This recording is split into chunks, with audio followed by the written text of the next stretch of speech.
From the BBC World Service, in association with ABC and Akashvani, this is Stumped.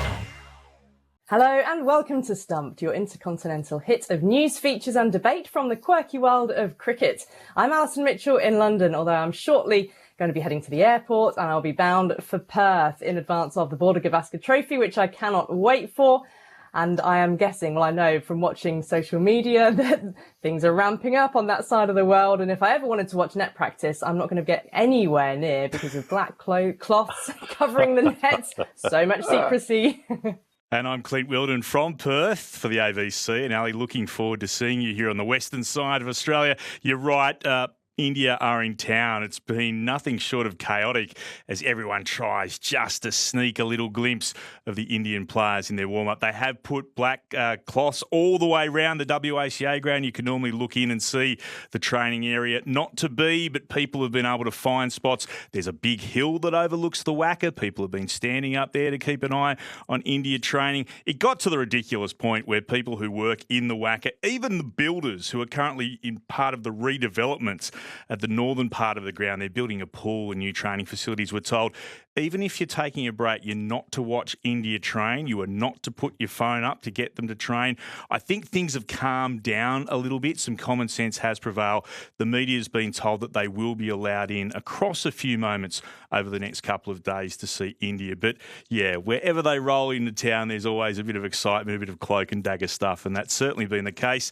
And no expense spared, Ali, because when Bumrah arrived into town, he got his own luxury coach. He was there the day after the rest of his teammates, so they didn't send a car to pick him up, had his own coach for just one player. I love it. Star the value. Indians are in town, plenty. Okay. Well, what about drones in Australia? Don't you have drones going on there? Go up there They and sent take a few of those up as well, True. Don't worry about it. I'm sure they would have. Maybe, was there a suggestion that some of the builders were actually coaches in disguise? Who alone knows, this conspiracy theory.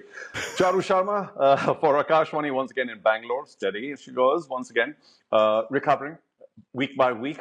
And I've been allowed to putt, by the way, so I go to the golf club and feel terrible about myself not being able to play or whatever, but I'm getting back in there. And otherwise, watching India in South Africa go up and then down and then up again.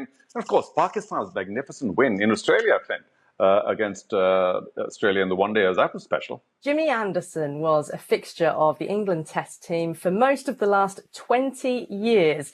He retired from international duty in July at the age of 41, having taken 704 Test wickets, making him the most prolific quick bowler of all time. He's recently released his autobiography, Finding the Edge, which he wrote with Felix White, his friend and co-presenter of the BBC podcast Tailenders. Now, I caught up with Jimmy this week, and amongst the things we spoke about were how he and his family dealt with personal tragedy, how best to bowl at Steve Smith and Virat Kohli, and why he's entered this month's IPL auction. But I started by asking him just how he found the process of sharing his story, because he is intrinsically a very private person. It was interesting. I found it quite nice in a way because I've spent all my career just looking forward, looking at the next game, looking at the next thing that's coming up, and never really spending time sort of going back over old games and looking at what I've achieved. So it was quite nice to go through that sort of stuff. I think there were certain elements throughout the book where it probably took a little bit, or the information took a bit of coaxing out of me from Felix, because like you say, I don't particularly like talking about myself or stuff like that. So yeah, it was good. I really enjoyed it. It was like I said, amazing to sort of go through not just the 20 years of playing international cricket, but further back than that through my Burnley career and through my childhood as well. And there was a lot of very personal stuff in there as well. Something which really struck me, something particularly private, was when you were writing and talking about the sad loss that you and your wife Daniela suffered when she experienced a miscarriage while you were away on tour. Was it very difficult? I know that Daniela, since though in the intervening years, has done interviews about it. Did you find it particularly difficult to talk about that? It was a long time ago, but it was still, the memories of that sort of experience are pretty vivid. I was in Sri Lanka at the time, and we had a game the next day, I think, and she sort of, I wanted to just leave straight away and come home, but she was very adamant that I played the game, and then, you know, from my point of view, I just felt really helpless because obviously all you want to do, you don't want to see a loved one going through something like that. But yeah, I think since then she's done, you know, she's worked with charities that sort of deal with that type of loss, which I think is amazing. And she just dealt with it unbelievably well. To be honest, throughout my whole playing career, when I've been away all the time, you know, since we had kids as well, you know, she's been pretty much at home on her own. Me going on tour for 3 or 4 months at a time can be pretty tough. So she's been great through all that, and I certainly wouldn't have played as long as I have done without her. Yeah, 'cause I think things like miscarriage is something that you often, or more often, would hear the prospective mother talking about. You don't so often get the side from the prospective father who suffered the loss as well. Do you think it's particularly important that men can open up about that side of things? Yeah, absolutely, because it does affect you as a man just as much as it would affect your wife. I think obviously the physical side of it that she went through was horrendous, and I will never know what that is like and how you deal with that. But emotionally, you definitely have the same sort of, you know, you are essentially losing a child, so it's tough to go through. But as I said, thankfully we managed to get through it together. And you have two beautiful girls as well, who we saw ringing the bell on your final day of Test cricket at Lords. That was so special as well. Let's throw forward, Jimmy, because you've put yourself up for the IPL auction, haven't you now? We knew that you didn't want to stop playing Test cricket, but T20, are you likely to put your hand up for any other leagues as well? I was really keen to keep playing in some capacity. I feel like I still feel like I've been bowling well. I'm still fit enough, and I just thought it's now or never. Like I can't.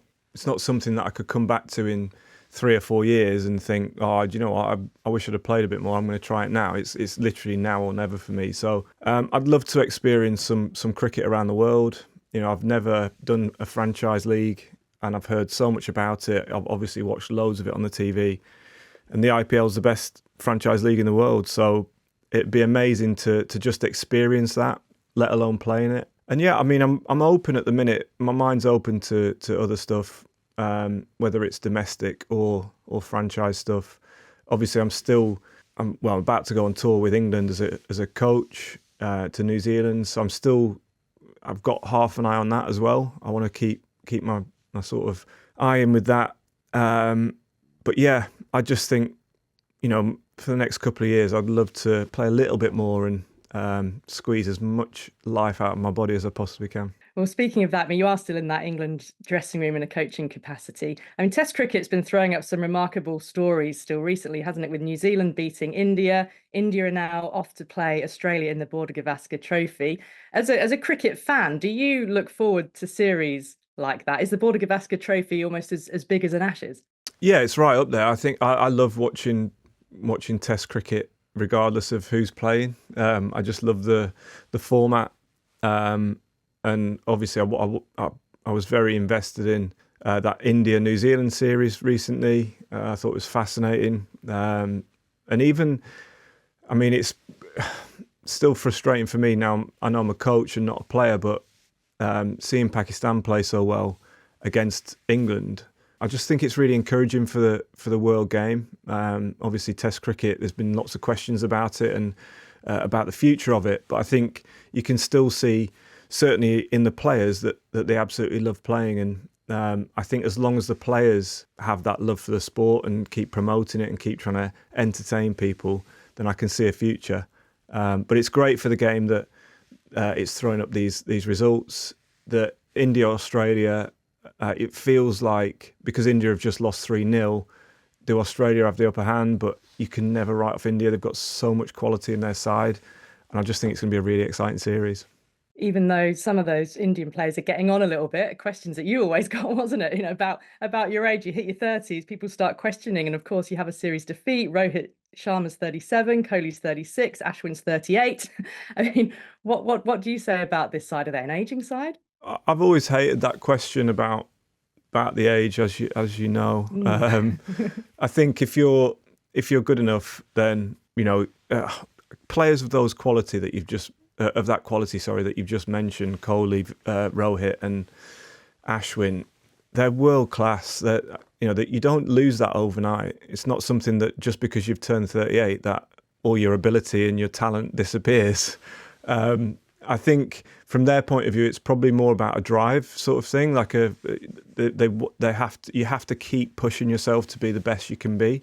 But as I said, I just think players of that quality the quality will come through eventually, and if they want it enough, then I'm sure they'll put in for some match-winning performances. And talking of players of quality, that series will throw obviously Virat Kohli and Steve Smith in the mix together, two batters of their absolute generation. You've bowled a lot to both of them.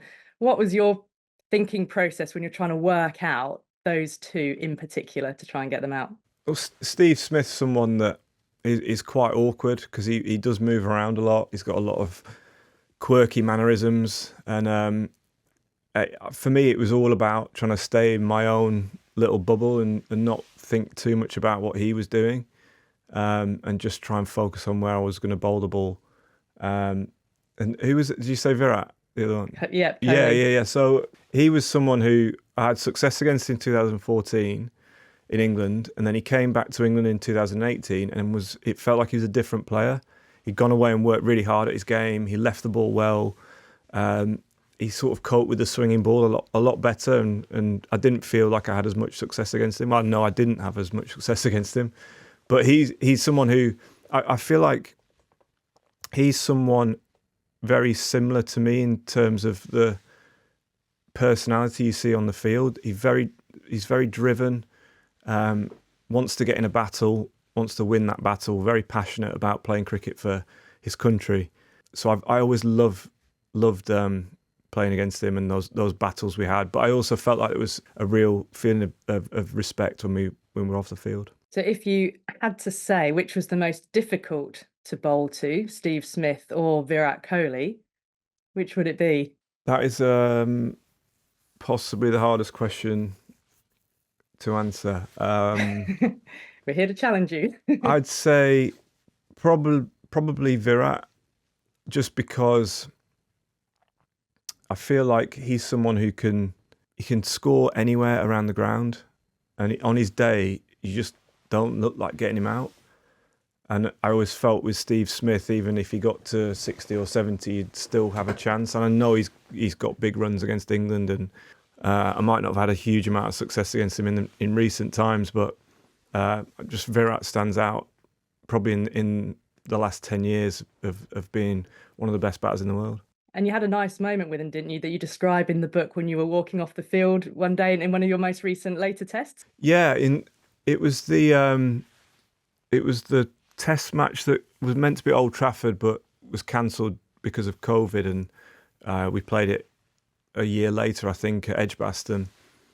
And we're walking off the field, and he said, "It's been a pleasure playing against you." And I said, "Oh, are you retiring?" Which he found funny, which was nice. But yeah, as I said, that respect was always there between the two of us. Even when on the field, we were fierce competitors and loved those battles. Off the field, there was very much a huge amount of respect. Jimmy, massive respect to you as well for the 20 years of pleasure that you've given us on the cricket field, and we love working with you in the commentary box as well, so we'll see more of you and hear more of you on the BBC, we know. But yeah, good luck for the rest of your book tour going on. Thanks, Ali. Thank you. Well, that was Jimmy Anderson, England legend. And I need to say that if you have been affected by miscarriage or are suffering distress or any despair and need support, you can speak to a health professional or an organisation that offers support. And details of help available in many countries can be found at Befrienders Worldwide via their website, befrienders.org. Oh, Clint and Shari, that's quite a fun interview. I really enjoyed the chat with Jimmy. Clint, I just wanted to ask you in particular, what did you make of the way he compared Steve Smith and Virat Kohli there? I found it really intriguing, to be honest. And he summed up what it must be like facing Steve Smith perfectly too. You know, quirks and ticks and little movements at the crease. It was really interesting, Ali, because I can't help myself with this. I've just done the stats on Jimmy Anderson versus Kohli and Smith. And for Kohli, and again, this is just the hard figures, doesn't tell you where the game was at the time. He got Kohli out 7 times at the cost of 305 runs across 710 balls. Kohli hit him for 39 fours. So that's a boundary about every 19 balls. Faced 560 dot balls. And against Smith, got him out 8 times for the cost of 479 runs across over 1,000 balls. Smith hit him for 68 fours. That's a boundary every 16 balls. And also 862 dot balls. So he thought that Kohli was tougher. The stats slightly say that Smith was harder for Jimmy Anderson along all those fronts. But yeah, I'll listen to someone like Jimmy Anderson say about anything. I'm not here to disagree with him, but it was really interesting that the stats go the other way, Jimmy. Yeah, I'd have to say, Cherry, as an England follower, the image of any England bowler just bowling to Steve Smith for hours upon hours is kind of imprinted in your mind. But yeah, what was your take on what he had to say? I think what he was trying to say, and I agreed with a bit of it. I mean, what can I say? You've dug up some stats and we can't go against that. But he may have been right in that Kohli does have a game that doesn't have a bias towards on or offside. Now, we all know that Steve loves to go across to the offside and play on the onside as much as he possibly can.